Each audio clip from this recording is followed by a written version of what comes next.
Hello friends, biotechnology and it's application চ্যাপ্টারের next video এটা। তো শুরু করা যাক। Biotechnological applications in medicine. ওষুধ তৈরির কাজে বায়োটেকনোলজি কীভাবে সাহায্য করে সেটা দেখা যাক। The recombinant DNA technological processes have made immense impact in the area of healthcare by enabling mass production of safe and more effective therapeutic drugs.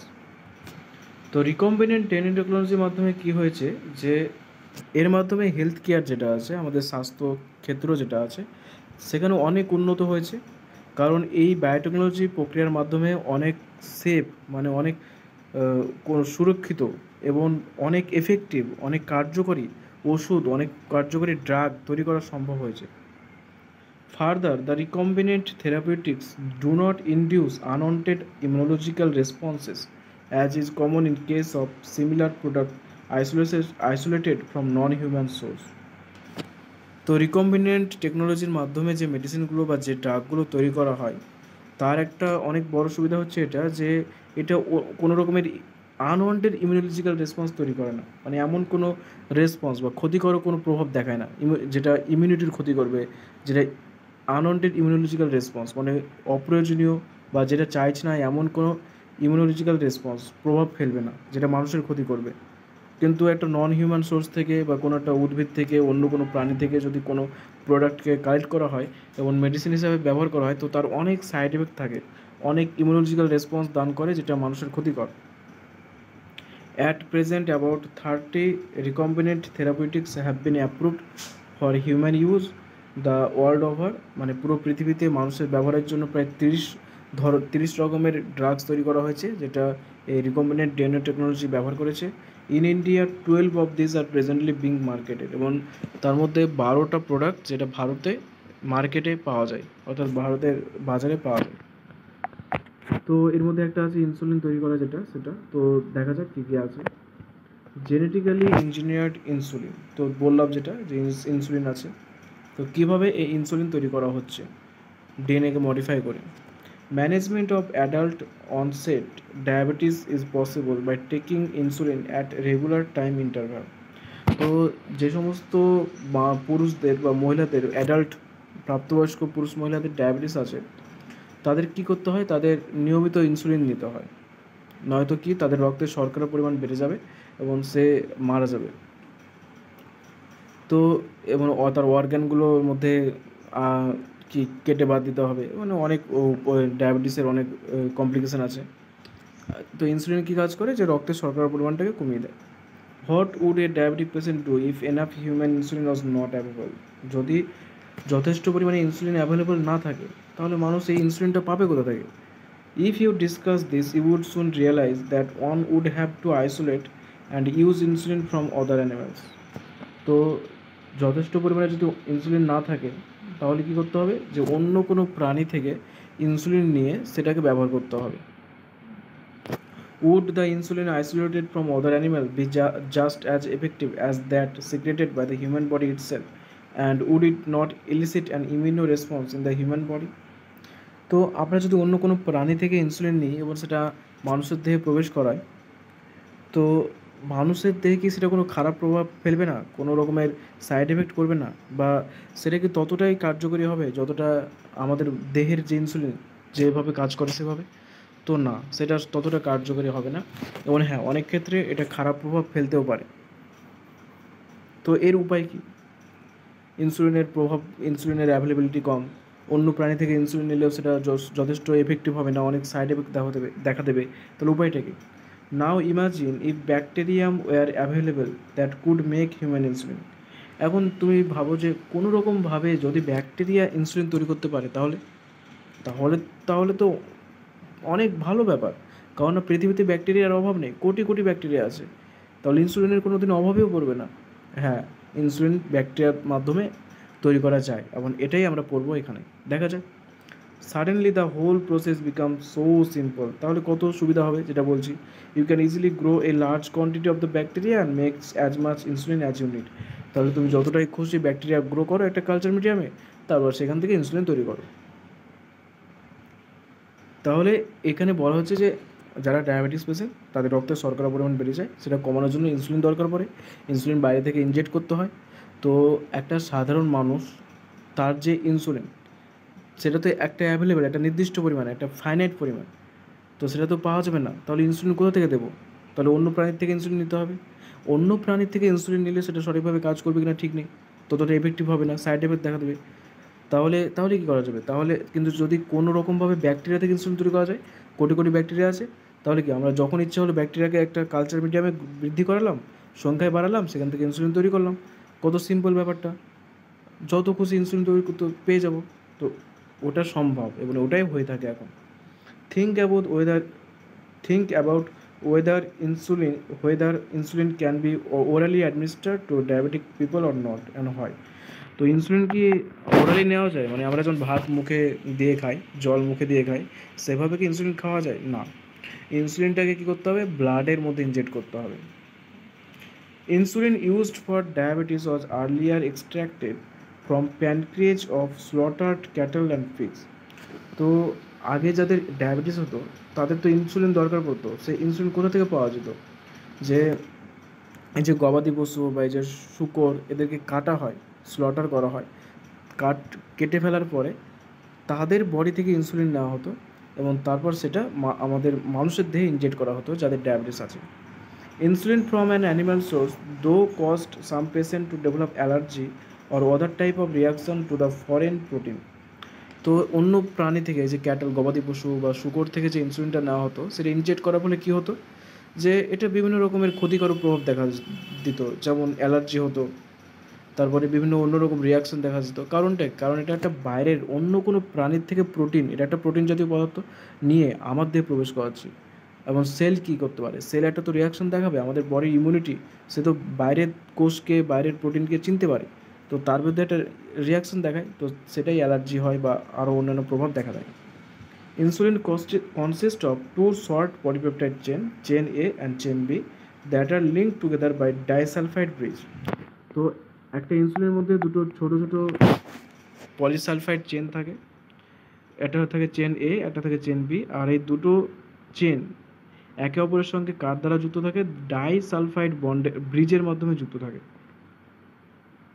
তো এখানে দেখতে পাচ্ছ ছবিতে, এটা এ পেপটাইড, এই যে ব্লু কালারে আছে, আর বি পেপটাইড আছে গ্রিন কালারে, আর এই দুটোর মধ্যে দেখতে পাচ্ছ সালফাইড বন্ড, ডাইসালফাইড বন্ড, দুটো সালফার বন্ড করে যুক্ত আছে, ডাইসালফাইড বন্ডের মাধ্যমে যুক্ত আছে।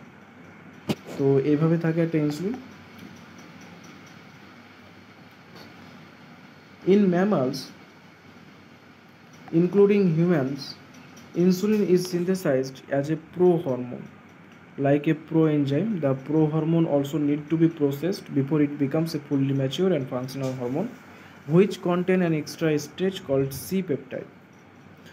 স্তন্যপায়ী প্রাণীদের মধ্যে, মানুষও তো স্তন্যপায়ী প্রাণী, তো এমনকি মানুষের মধ্যে কী হয়, যে এই যে হরমোনটা আছে, এই হরমোন বলছে, এই যে ইনসুলিনটা আছে, সেটা প্রো ইনসুলিন হিসাবে থাকে, মানে ইনঅ্যাক্টিভ অবস্থায় থাকে। প্রো ইনসুলিনে কী হয়, যে একটা অতিরিক্ত পেপটাইড থাকে যেটাকে বলে সি পেপটাইড, এবং যেটা ফ্রি অবস্থায় থাকে, যে গ্রে কালার দেখতে পাচ্ছ, ফ্রি অবস্থায় আছে সি পেপটাইড। তো প্রো ফর্ম মানে সেটা হলো ইনঅ্যাক্টিভ ফর্ম। এনজাইম যেমন প্রো ফর্মে থাকে, প্রো এনজাইম, তো সেটাকে কি প্রসেস করতে হয়, তারপরে সেটা এনজাইমটা কাজে লাগে। ঠিক একই রকমভাবে যে হরমোনটা আছে সেটাকেও প্রো অবস্থায় থাকে, তো সেটাকেও সেখান থেকে প্রো ইনসুলিন তৈরি হতে হয়, তারপর সেই ইনসুলিনটা কাজে দেবে। প্রো ইনসুলিন কোনো কাজ দেয় না।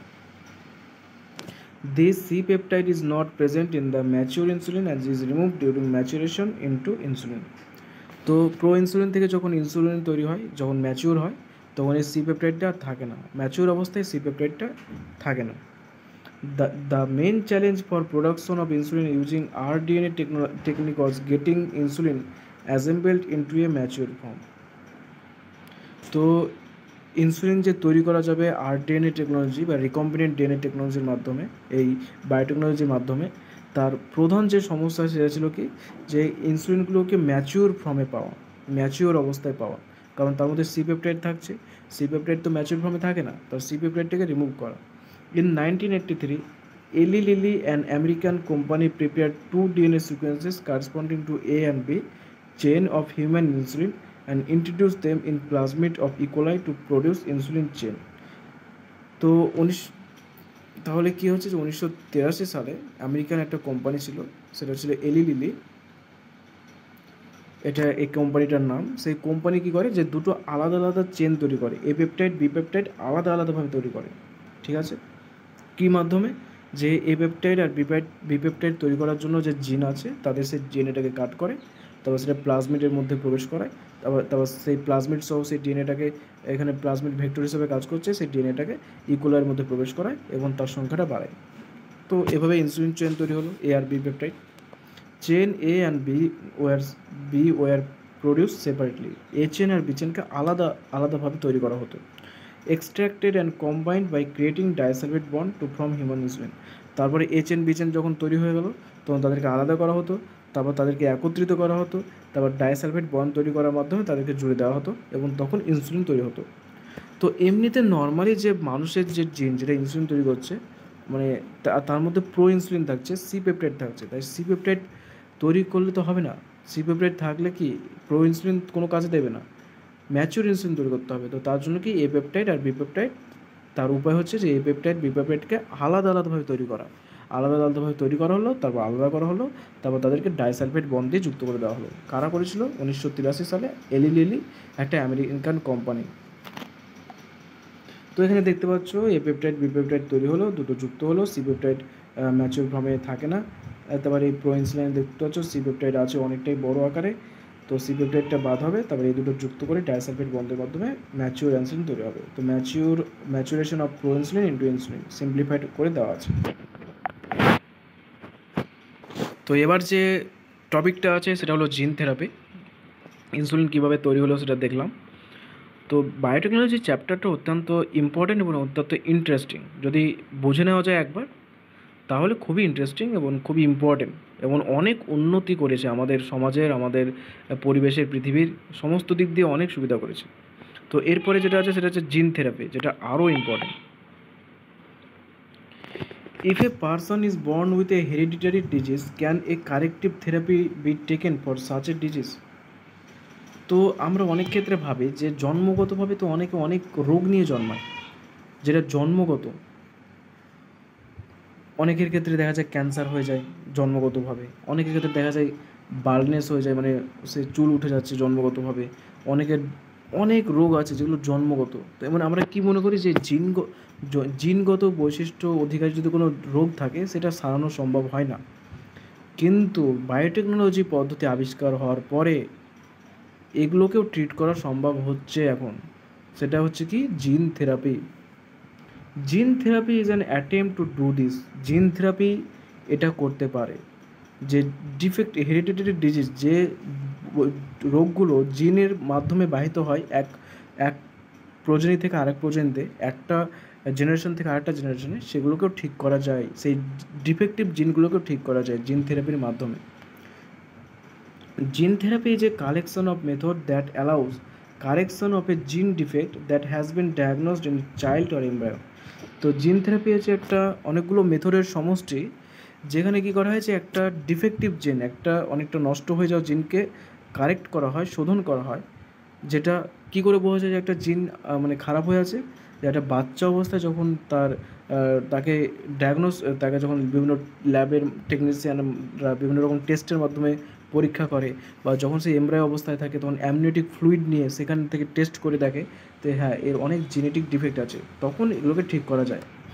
Hair genes are inserted into a person cell and tissue to treat a disease. তো এই এবং এটা কি যে যখন এমব্রায়ো অবস্থায় থাকে বা চাইল্ড অবস্থায় থাকে তখন বেশি সুবিধা। তো তখন কি করা হয় যে ডিফেক্টিভ জিনের পরিবর্তে যে জিনটাকে সংশোধন করা উচিত সেটাকে রিকম্বিনেন্ট ডিএনএ টেকনোলজির মাধ্যমে সেই কোষের মধ্যে পাঠানো হয়, সে বাচ্চাটার দেহে বা এমব্রায়োর দেহে, এবং তাকে ট্রিট করা হয়। Correction of a genetic defect involve delivery of a normal gene into the individual or embryo to take over the function of and compensate for the non functioning gene. তো এটা কীভাবে হয় যে তার মধ্যে সেই বাচ্চাটার দেহে তো একটা জিন আছে, বা এমব্রায়োটার মধ্যে তো একটা জিন আছে, সেটা ডিফেক্টিভ জিন। তো তার পরিবর্তে একটা সুস্থ জিন, একটা ভালো জিন অন্য কোনো বাচ্চার থেকে বা অন্য কোনো রকমভাবে কালেক্ট করে সেটা কী করা হয়, তার মধ্যে ইনপুট করা হয় টেকনোলজির মাধ্যমে, তাই সেই সেলের মধ্যে ইনপুট করা হয় বিভিন্ন ভেক্টরের মাধ্যমে, রেট্রোভাইরাস হতে পারে। তো এর মাধ্যমে তখন কী করা হয় যে সেটা ফাংশন করতে পারছিল না ডিফেক্টিভ জিন, এবার নর্মাল জিনটা সেখানে ফাংশন করবে, আর যেটা তৈরি করা দরকার যে প্রোটিনটা সেগুলো তৈরি করবে এবং সুস্থ হয়ে যাবে সে বাচ্চাটা, সো এই রোগটা সেরে যাবে। The first clinical gene therapy was given in 1990 a 4-year-old girl with adenosine deaminase ADA deficiency। তো প্রথম জিন থেরাপি করা হয় কত সালে? 1990 সালে। কার ওপর করা হয়? একটা 4 বছরের ছোট্ট মেয়ের ওপর। কী সমস্যা ছিল তার? অ্যাডিনোসিন ডিঅ্যামিনেজ ডেফিসিয়েন্সি ছিল তার। তো কী করা হয়েছিল? This enzyme is crucial for the immuno system to function. Adenosine deaminase এই যে এনজাইমটা আছে সেটা কী কাজ করতো? যে ইমিউনিটি যাতে কাজ করে, যাতে ফাংশন ঠিকভাবে করে, সেই কাজে সাহায্য করতো। The disorder is cause due to the deletion of the gene for adenosine deaminase. তো এই ডিসঅর্ডারটা কেন হতো, এই রোগটা? যে অ্যাডিনোসিন ডিঅ্যামিনেজ এনজাইম যে জিনটা তৈরি করে সেই জিনটা নষ্ট হয়ে যায়। তার ফলে কি অ্যাডিনোসিন ডিঅ্যামিনেজ তৈরি হয় না। অ্যাডিনোসিন ডিঅ্যামিনেজ তৈরি না হওয়ার জন্য ইমিউনিটি নষ্ট হয়ে যায়। In some children ADA deficiency can be cured by bone marrow transplantation. তো জিন থেরাপির পাশাপাশি এডিএ ডেফিসিয়েন্সিটাকে বোন ম্যারো ট্রান্সপ্লান্টেশনের মাধ্যমে, মানে বোন ম্যারোকে চেঞ্জ করার মাধ্যমেও ট্রিট করা যেতে পারে। তো সেটা আলাদা topic. In others it can be treated by enzyme replacement therapy. তাছাড়া এনজাইম রিপ্লেসমেন্ট থেরাপি, যে অ্যাডিনোসিন ডিঅ্যামিনেজ যে এনজাইমটা আছে সেটাকে বাইরে থেকে দেহের মধ্যে ইনপুট করার মাধ্যমে ট্রিট করা যেতে পারে। In which functional adenosine deaminase is given to the patient by injection, যেখানে ফাংশনাল অ্যাডিনোসিন ডিঅ্যামিনেজ এনজাইম যেটা আছে সেটাকে ইনজেকশনের মাধ্যমে ইনপুট করা হয়, এবং এভাবে এনজাইম রিপ্লেসমেন্ট থেরাপির মাধ্যমে ট্রিট করা যেতে পারে। বোন ম্যারো ট্রান্সপ্লান্টেশনের মাধ্যমেও ট্রিট করা যেতে পারে, কিন্তু সবথেকে ভালো যেটা সেটা হলো gene therapy. But the problem with both of these approaches that they are not completely curative. কিন্তু এই যে bone marrow transplantation, enzyme replacement therapy, এগুলোর মাধ্যমে কী হয়, যেটা সম্পূর্ণরূপে কিওর হয় না। কতটা এনজাইম তুমি রিপ্লেস করবে? অনেকটা ডিফিকাল্ট। বোন ম্যারো ট্রান্সপ্লান্ট করলেও অনেক ক্ষেত্রে সেটা ট্রিট হয় না পুরোপুরি। As a first step toward gene therapy, lymphocyte from the blood of the patient are grown in a culture outside the body. তো জিন থেরাপিতে কী করা হয়েছিল, যে সেই 4 বছরের যে বাচ্চা ছিল তার রক্ত থেকে লিম্ফোসাইটকে নেওয়া হয়েছিল, সেটাকে ইনজেক্ট করে বাইরে বের করা হয়েছিল, তারপর সেটা একটা বাইরে কালচার মিডিয়ামের মধ্যে তাকে গ্রো করা হয়েছিল, বৃদ্ধি করা হয়েছিল। তারপর কী করা হয়েছিল, একটা functional adenosine DNA using a retroviral vector, এবং এখানে রেট্রোভাইরাসকে ভেক্টর হিসেবে ব্যবহার করা হয়েছিল, is then introduced into this lymphocyte. তারপরে কী হচ্ছে, একটা ফাংশনাল অ্যাডিনোসিন ডিঅ্যামিনেজ বিভিন্ন জায়গা থেকে কালেক্ট করা হয়েছিল, কমপ্লিমেন্টারি ডিএনএ, তার কমপ্লিমেন্টারি ডিএনএ নেওয়া হয়েছিল। সেই কমপ্লিমেন্টারি ডিএনএটাকে কী করা হয়েছিল, সেই complimentary ডিএনএটাকে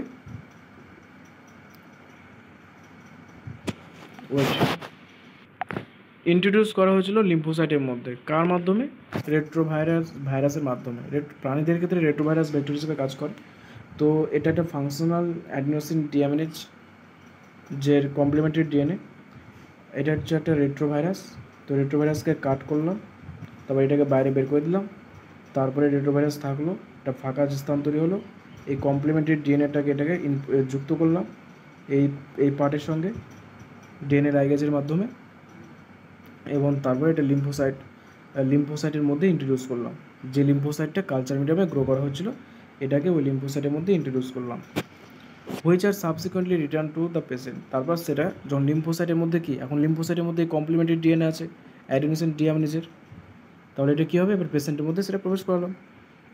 However, as these cells are not immortal, the patient requires periodic infusion of such genetically engineered lymphocyte. তো কী হচ্ছে, এই যে কোষগুলো, এই যে লিম্ফোসাইট যেগুলোকে কালচার করা হলো, যার মধ্যে রেট্রোভাইরাসের মাধ্যমে এই foreign adenosine deaminase complementary DNA input করা হলো, তো এই কোষগুলো তো ইমর্টাল না, অমর না, যে সারা জীবন বেঁচে থাকবে। ডাব্লিউবিসি একটা সময়ের পর তো মারা যায়। তো যখন এই একটা সময় পর মারা গেল, তখন আবার বাইরে থেকে আবার নতুন এই জেনেটিক্যাল ইঞ্জিনিয়ার করে লিম্ফোসাইট আবার ইনপুট করা হলো, এইভাবে মাঝামাঝি করতে হবে, ঠিক আছে। However, if the gene isolated from the marrow cell producing adenosine deaminase is introduced into the cell at early embryonic stage, it could be a permanent cure. তো এমনিতে তো যখন WBC যতদিন বেঁচে থাকবে ততদিন এটাকে রিপ্লেসমেন্ট করতে হবে, ততদিন পর পর। কিন্তু পার্মানেন্ট কিওরেরও উপায় আছে, যে হ্যাঁ একবারই দিতে হবে লিম্ফোসাইট, বারবার লিম্ফোসাইট রিপ্লেসমেন্ট করার দরকার নেই। কী উপায় আছে, যে যদি জিনটাকে আইসোলেট করা হয় কোনো ম্যারো সেল থেকে, এই অ্যাডিনোসিন ডিঅ্যামিনেজ যে তৈরি করছে যে জিনটা, সেই জিনটাকে কী করলাম, সেই সুস্থ জিনটাকে কোনো ম্যারো সেল থেকে, অন্য কোনো ম্যারো সেল থেকে, মানে যে বেবিটা আছে তারই ম্যারো সেল থেকে বা অন্য সেই টাইপেরই অন্য ম্যারো সেল থেকে নিলাম, তারপর সেটা সেলের মধ্যে ইন্ট্রোডিউস করলাম আর্লি এমব্রায়োনিক স্টেজ। এটা ইম্পর্টেন্ট, যে যখন সেই এমব্রায়ো অবস্থায় আছে তখনই সেটাকে যদি ট্রান্সপ্লান্ট করা হয় তাহলে এটা পার্মানেন্ট কিওর হতে পারে, ঠিক আছে।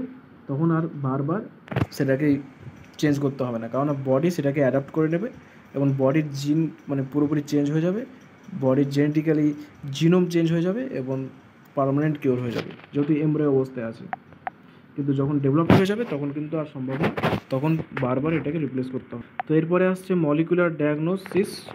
You know that for effective treatment of a disease, early diagnosis and understanding its pathophysiology is very important. যে কোনো একটা রোগকে সঠিকভাবে সারিয়ে তোলার জন্য এটা আগে যত তাড়াতাড়ি সম্ভব যদি ডায়াগনোসিস করা যায় যে হ্যাঁ রোগটা আছে, এবং এর প্যাথোফিজিওলজি যে কীভাবে রোগটা কাজ করছে, কীভাবে শরীরের ওপর প্রভাব বিস্তার করছে, কীভাবে রোগটা বিভিন্ন সিমটমসগুলো নিয়ে আসছে, এগুলো যত তাড়াতাড়ি বুঝতে পারবো তত সুবিধা, তত তাড়াতাড়ি ট্রিট করা যাবে। প্রাথমিক অবস্থায় ট্রিট করা গেলে সহজে ট্রিট করা যাবে, যত দিন যাবে তত সেটা কমপ্লিকেটেড হবে, তত তাকে সুস্থ করা কঠিন হবে। Using conventional method of diagnosis যেমন serum urine analysis, early detection is not possible.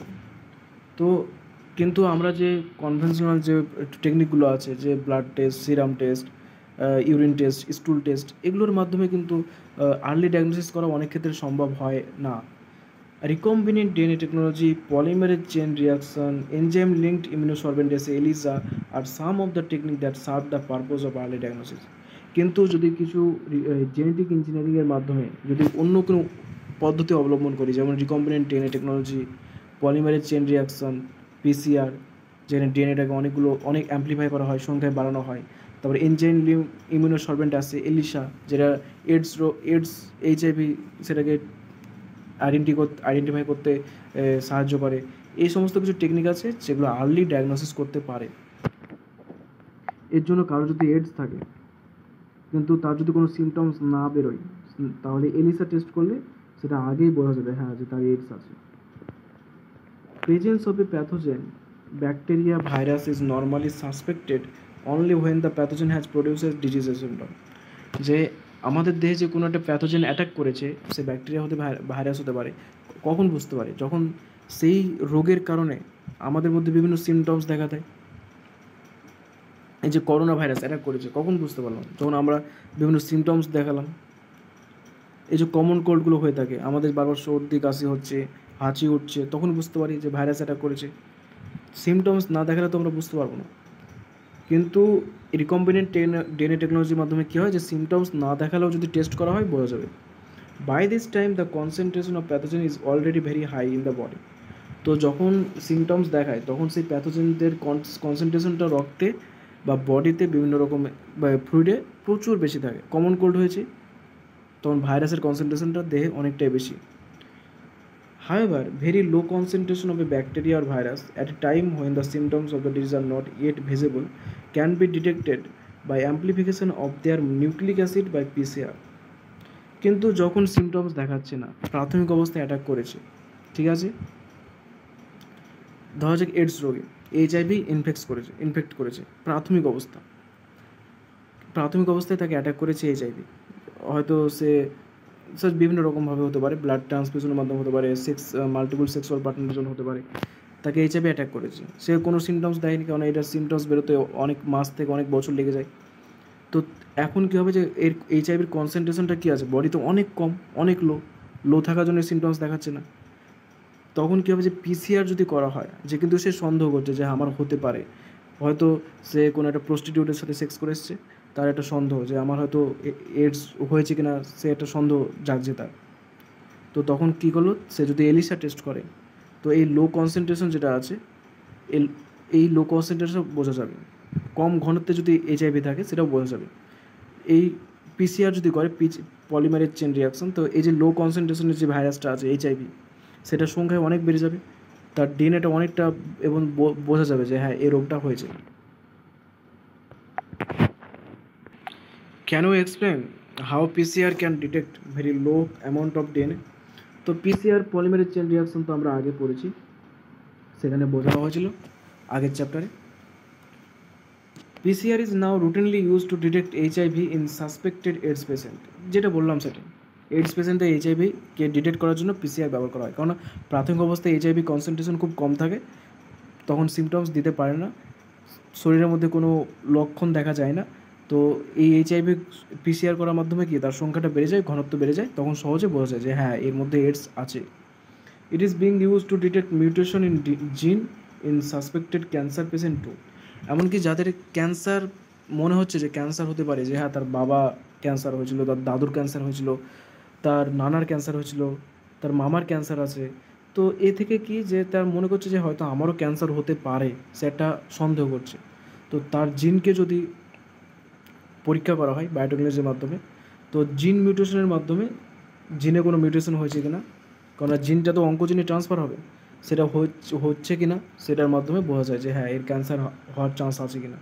It is a powerful technique to identify many other genetic disorder. এবং এর পাশাপাশি আরও অনেক রোগ আছে যেটা জেনেটিক ইঞ্জিনিয়ারিংয়ের মাধ্যমে, রিকম্বিনেন্ট ডিএনএ টেকনোলজির মাধ্যমে, পিসিআর এর মাধ্যমে বোঝা যায়। ঠিক আছে। A single standard DNA or RNA tagged with a radioactive molecule, যাকে বলা হয় probe, is allowed to hybridize to its complementary DNA in a clone of cell, followed by detection using autoradiography.